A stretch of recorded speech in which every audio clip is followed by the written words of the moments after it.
నా గురుదేవుని జీవితకాలంలో భక్తులందరూ మంట చుట్టూ మూగే శలభాల్లా ఆయన చుట్టూ చేరేవారు.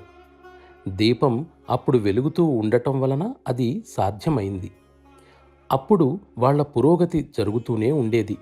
కానీ ఆయన తర్వాత పరిస్థితి మారిపోయింది. ఆ ఆరిన జ్వాలపై తమలోని అంతరాగ్నిలో తమను తాము దహించుకోగలిగిన వారు ఎవ్వరూ లేరు. ఎవరైతే తనను తాను కాంతివంతంగా ఉంచుకోవడానికి తనలో సాధ్యమైనంత ఎక్కువ వెలుగు ఇముడ్చుకోగలడో అతనికే ఈ అగ్నిలో తనను తాను దహించుకోగలగడం సాధ్యమవుతుంది. అతడే అందరూ అనుసరించదగిన వ్యక్తి. ఎందుకంటే ఆయనలో తమను తాము దహించుకోవడానికి అవసరమైన అంతరాగ్నికి లోటు ఉండదు.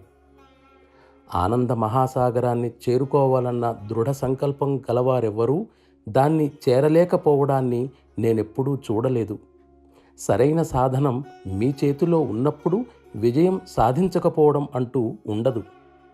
తమ హృదయంలో జ్యోతిని చూడాలని వెంపర్లాడేవారిని చాలామందిని చూశాను. కానీ దానివలన ప్రయోజనం లేదు. ఎందుకంటే సాధకుడు కాంక్షించే ఆ నిజమైన ఆనందంతో పోల్చి చూస్తే ఈ ప్రకాశం చాలా భారమైనది.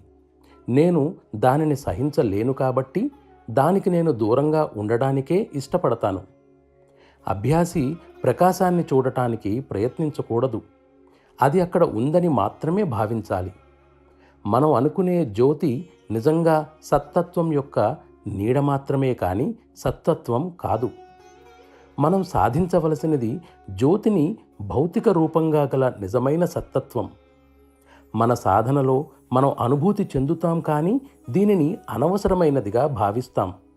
నిజానికి చిట్ట చివరికి చీకటి కానీ వెలుగు కానీ లేని స్థితికి మనం చేరుకోవాలి.